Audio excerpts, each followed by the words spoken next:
Welcome to Python Pro Tips. Today we're diving into the world of Python functions. Whether you're a beginner or brushing up your skills, understanding how to write and use functions efficiently is a game changer. We'll explore everything from Lambda expressions to recursion and even common mistakes to avoid. Let's get started and unlock the secrets to writing cleaner, smarter Python code. Function in Python is a reusable block of code that performs a specific task. You define it once and use it as many times as you need, which makes your code more organized and easier to maintain. Functions can take inputs, process them, and return outputs. They're essential for breaking down complex problems into manageable pieces. Let's start with Lambda functions. In Python, you can write a function in just one line using the Lambda keyword. For example, instead of writing a full function to add two numbers, you can use add equals lambda a b, a plus. It's short, sweet, and does the same job as a regular function. Lambda functions are perfect for quick, simple operations. To compare, a normal function for addition looks like this: def add a b, return a plus. The Lambda version is much shorter and can be written in a single line. Both give you the same result, but Lambda functions are especially handy when you need a quick throwaway function for things like sorting or filtering data. Imagine you want to add two numbers quickly. With Lambda you can write add equals lambda a b, a plus b, then just call add 5, 10 and you get 15. It's that simple. Lambda functions are often used with functions like map, filter, and sorted for on-the-fly operations. Sometimes you don't know how many inputs your function will receive. That's where *args comes in. By using args in your function definition, you can pass any number of positional arguments. Python collects them into a tuple so you can loop through or sum them easily. Let's see args in action. If you define a function like def add *numbers, return some numbers, you can call add 1, 2, 3 or add 1, 2, 3, 4 and it will add up all the numbers you provide. This makes your functions flexible and able to handle any number of inputs without changing the code.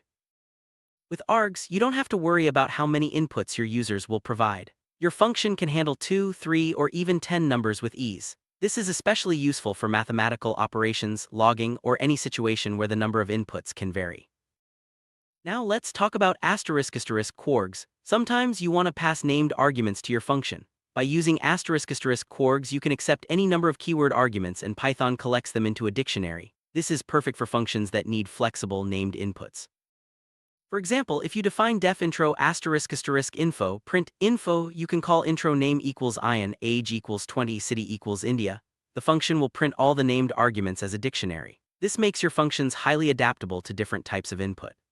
With **Kwargs, you can pass any combination of named arguments to your function. This is especially useful when you don't know in advance what information will be provided or when you want to make your function interface more user-friendly and descriptive. One of the most common mistakes beginners make is forgetting to use the return statement in their functions. If you forget to return a value, your function will return none by default, which can lead to unexpected results and bugs in your code. Let's look at an example. If you write def square n and call square 5, you'll get none instead of 25. That's because the function doesn't return the result. Always remember to use return when you want your function to give back a value. To fix this, simply add return before your calculation. For example, def square n, return n. Now when you call square 5, you'll get the correct result, 25. Using return ensures your function outputs the value you expect. Recursion is when a function calls itself to solve a problem. It's a powerful technique for tasks that can be broken down into smaller, similar problems. Each call reduces the problem and eventually a base case stops the recursion. Here's a simple example. The function countdown n prints numbers from n down to 0. Each time it calls itself with n1 until it reaches 0 and prints go. This shows how recursion works step by step, reducing the problem each time.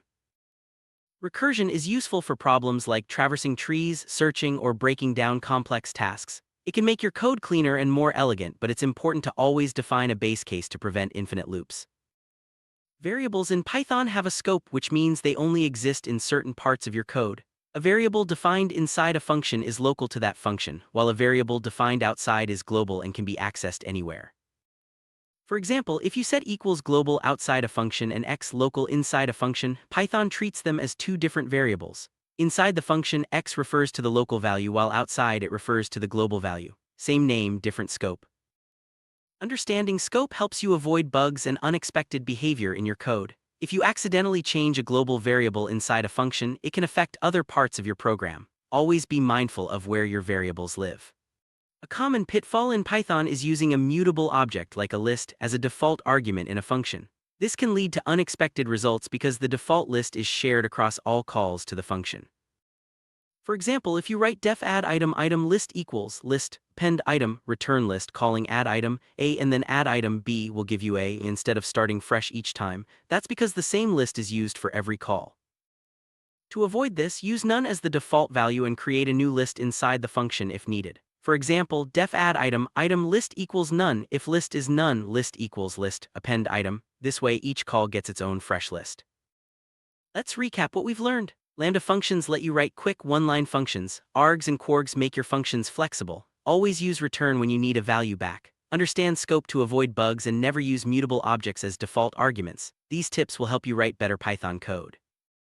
The best way to master these concepts is through practice. Try writing your own functions using lambda, args, and asterisk kwargs. Experiment with recursion and pay attention to variable scope and default arguments. The more you code, the more natural these patterns will become.